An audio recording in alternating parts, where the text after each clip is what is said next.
ಈಗ ಕುಮಾರಸ್ವಾಮಿಗೆ ಕರಿಯ ಅಂತ ಜಮೀರ್ ಕರೀತಾ ಇದ್ದಿದ್ದು ನಿಜ. ಜಮೀರಿಗೆ ಕುಮಾರಸ್ವಾಮಿ ಕುಳ್ಳ ಅಂತ ಕರೀತಾ ಇದ್ರು. ಬಟ್ ಕುಮಾರಸ್ವಾಮಿ ಹೇಳಿದ್ರು ನನ್ನಂಥ ಸಂಸ್ಕೃತಿ ಅಲ್ಲ ಅಂತ. ದೊಡ್ಡ ತಿಮಿಂಗಲು ಸಣ್ಣ ಮೀನುಗಳನ್ನ ನುಂಗಿದ ಹಾಗೆ ನಮ್ಮನ್ನ ನುಂಗಿ ಹಾಕಿದ್ರು. ಚುನಾವಣಾ ಪ್ರಚಾರದಲ್ಲಿ ಜಮೀರ್ ಕರಿಯ ಅಂತ ಹೇಳಬಾರ್ದಿತ್ತು. ಜಮೀರ್ ಹೇಳಿಕೆಯಿಂದ ಜೆಡಿಎಸ್ನವರಿಗೆ ಪ್ಲಸ್ ಆಗಿದೆ ಅನ್ನುವಂಥ ಮಾತನ್ನ ಕೂಡ ಈಗ ಆಡಿದ್ದಾರೆ. ಯೋಗೇಶ್ವರ್ ಹೇಳಿದ್ದೆಲ್ಲ ನಿಜ ಅಂತ ಬಾಲಕೃಷ್ಣ ಅವರು ಕೂಡ ಅದಕ್ಕೆ ಹೌದು ಅಂತಾನೆ ಧ್ವನಿಗೂಡಿಸಿದ್ದಾರೆ. ಅದೇ ನಾವು ಹಂಗೆ ಅಂದ್ಕೊಂಡಿದ್ದೀವಿ. ಚನ್ನಪಟ್ಟಣದಲ್ಲಿ ಯೋಗೇಶ್ವರ್ ಅವರು ರಿಯಾಕ್ಷನ್ ಕೊಟ್ಟಿದ್ದಾರಲ್ಲ ನಿಮಗೆಲ್ಲ, ನಮಗೂ ಅದೇ ಅಭಿಪ್ರಾಯ ಇದೆ. ಸ್ವಲ್ಪ ಉಲ್ಟಾ ಆಗ್ತಕ್ಕಂಥ ವಾತಾವರಣ ಇರ್ಬೋದು ಅಂತ ಅಂದ್ಕೊಂಡಿದ್ದೀವಿ. ಅದೇ ನಮ್ಮ ಜಮೀರಣ್ಣನ ಕೇಸು, ಅದೇ ನಾವು ಹಂಗೆ ಅಂದ್ಕೊಂಡಿದ್ದೀವಿ. ಚನ್ನಪಟ್ಟಣದಲ್ಲಿ ಯೋಗೇಶ್ವರ್ ಅವರು ರಿಯಾಕ್ಷನ್ ಕೊಟ್ಟಿದ್ದಾರಲ್ಲ ನಿಮಗೆಲ್ಲ, ನಮಗೂ ಅದೇ ಅಭಿಪ್ರಾಯ ಇದೆ. ಸ್ವಲ್ಪ ಉಲ್ಟಾ ಆಗ್ತಕ್ಕಂಥ ವಾತಾವರಣ ಇರ್ಬೋದು ಅಂತ ಅಂದ್ಕೊಂಡಿದ್ದೀವಿ. ಅದೇ ನಮ್ಮ ಜಮೀರಣ್ಣನ ಕೇಸು.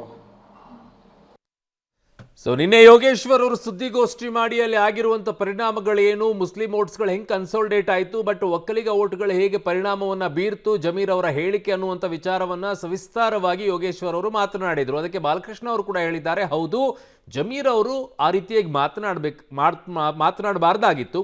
ಬಟ್ ಅವರು ಕರಿಯಣ್ಣ ಅಂತ ಕರಿತಾ ಇದ್ದಿದ್ದು ನಿಜ. ಆ ಸಂದರ್ಭದಲ್ಲಿ ಕುಳ್ಳ ಅಂತ ಕುಮಾರಸ್ವಾಮಿ ಅವರು ಜಮೀರ್ ಅವ್ರನ್ನ ಕರಿತಾ ಇದ್ದಿದ್ದು ನಿಜ ಅಂತ ಹೇಳಿದ್ದಾರೆ. ಬಟ್ ಚುನಾವಣೆ ಸಂದರ್ಭದಲ್ಲಿ ಅದನ್ನು ಮಾತನಾಡಬಾರ್ದಾಗಿತ್ತು, ಬಟ್ ಅದು ತುಂಬ ಡ್ಯಾಮೇಜ್ ಆಗಿದೆ ಅನ್ನುವಂಥ ಮಾತನ್ನು ಕೂಡ ಬಾಲಕೃಷ್ಣ ಅವರು ಆಡಿದ್ದಾರೆ. ಅಂದರೆ ಯೋಗೇಶ್ವರ್ ಹೇಳಿದಂಥ ಮಾತುಗಳಿಗೆ ಹುಜೂರ್ ಓಕೆ ಸರಿ ಇದೆ ಅಂತ ಹೇಳ್ದಂಗೆ ಹೇಳಿದ್ದಾರೆ. ಬಟ್ ಇದು ಯಾವ ರೀತಿಯಾಗಿ ಒಪ್ಕೊಳ್ತಾ ಇದೆ ಕಾಂಗ್ರೆಸ್ ಅನ್ನೋದನ್ನು ನೋಡಬೇಕು. ಅಂದ್ಕೊಂಡಿದ್ದೀವಿ. ಚನ್ನಪಟ್ಟಣದಲ್ಲಿ ಯೋಗೇಶ್ವರ್ ಅವರು ರಿಯಾಕ್ಷನ್ ಕೊಟ್ಟಿದ್ದಾರಲ್ಲ ನಿಮಗೆಲ್ಲ, ನಮಗೂ ಅದೇ ಅಭಿಪ್ರಾಯ ಇದೆ. ಸ್ವಲ್ಪ ಉಲ್ಟಾ ಆಗ್ತಕ್ಕಂಥ ವಾತಾವರಣ ಇರ್ಬೋದು ಅಂತ ಅಂದ್ಕೊಂಡಿದ್ದೀವಿ.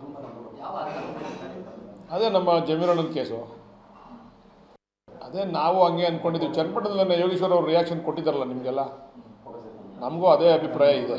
ಸ್ವಲ್ಪ ಉಲ್ಟಾ ಆಗ್ತಕ್ಕಂಥ ವಾತಾವರಣ ಇರ್ಬೋದು ಅಂತ ಅಂದ್ಕೊಂಡಿದ್ದೀವಿ. ಅದೇ ನಮ್ಮ ಜಮೀರಣ್ಣನ ಕೇಸು.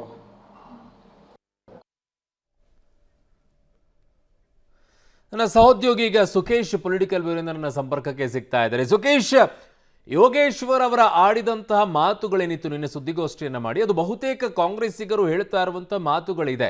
ಅದೊಂದು ಮಾತನ್ನು ಆಡಬಾರ್ದಾಗಿತ್ತು ಅಂತ ಹೇಳಿ ಇರುವೆ ಬಿಟ್ಕೊಳ್ಳುವಂಥ ವಿಚಾರಕ್ಕೆ ಹೋಗಿರುವಂಥದ್ದು ಅನ್ನೋದನ್ನು ಬಹುತೇಕ ಕಾಂಗ್ರೆಸ್ ನಾಯಕರು ಆಡ್ತಾ ಇರುವಂಥ ವಿಚಾರ ಅದು ಅಲ್ವಾ? ಈಗ ಮಾಗಡಿ ಬಾಲಕೃಷ್ಣ ಅವರು ಹೇಳಿರುವಂಥದ್ದು ಅದೇ ಇದೆ.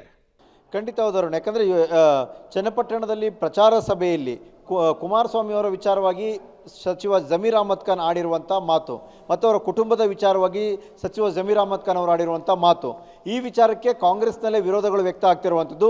ಯಾಕಂದರೆ ಸಾಕಷ್ಟು ಜನ ನಾಯಕರುಗಳು ಹೌದು ಅವರು ಆ ರೀತಿ ಮಾತನಾಡಬಾರ್ದಿತ್ತು ಅನ್ನುವಂಥ ಅಭಿಪ್ರಾಯವನ್ನು ಈಗ ವ್ಯಕ್ತಪಡಿಸ್ತಾ ಇದ್ದಾರೆ.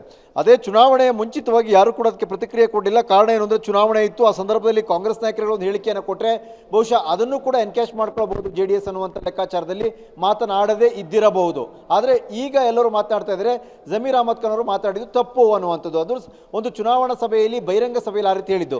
ಆದರೆ ಹಾಗೆ ನೋಡೋಕೆ ಹೋದರೆ ಅವರಿಬ್ಬರು ವೈಯಕ್ತಿಕವಾಗಿ ಹಾಗೆ ಇದ್ರು ಅನ್ನುವಂಥ ಮಾತು. ಯಾಕಂದರೆ ಒಂದು ಕಾಲದ ಕುಮಾರಸ್ವಾಮಿ ಅವರ 4 ಜನ ಆಪ್ತರಲ್ಲಿ ಬಾಲಕೃಷ್ಣ ಅವರು ಕೂಡ ಒಬ್ಬರು, ಚಲುವರಾಯ ಸ್ವಾಮಿ ಹೌದು, ಪುಟ್ಟಣ್ಣ ಹೌದು, ಜಮೀರ್ ಅಹಮದ್ ಖಾನ್ ಹೌದು. ಇವರು ನಾವೇ ಇದ್ದಾಗ ಅವರು ಆ ರೀತಿ ಕುಳ್ಳಣ್ಣ ಕರಿಯ ಅನ್ನುವ ಮಾತುಗಳನ್ನ ಕರ್ಕೊಳ್ತಿದ್ರು ಅನ್ನುವಂಥ ಮಾತನ್ನ ಸ್ವತಃ ಶಾಸಕರು ಹೇಳ್ತಾ ಇರುವಂಥದ್ದು. ಏನೇ ಆದರೂ ಕೂಡ ಆ ಸಭೆಯಲ್ಲಿ ಅಥವಾ ಬಹಿರಂಗ ಸಮಾವೇಶದಲ್ಲಿ ಚುನಾವಣೆಯ ಸಂದರ್ಭದಲ್ಲಿ ಆ ರೀತಿ ಮಾತನ್ನು ಹೇಳಿರುವಂಥದ್ದು ಸಚಿವರ ಮಾತು ತಪ್ಪು ಅನ್ನುವಂಥದ್ದು ಕೂಡ ಕಾಂಗ್ರೆಸ್ನ ಶಾಸಕರುಗಳು ಖಂಡಿಸ್ತಾ ಇರುವಂಥದ್ದು ಕೂಡ. ಅರುಣ್, ಓಕೆ ಸುಖೇಶ್, ನಿಮ್ಮೆಲ್ಲ ಮಾಹಿತಿಗೆ ಧನ್ಯವಾದಗಳು.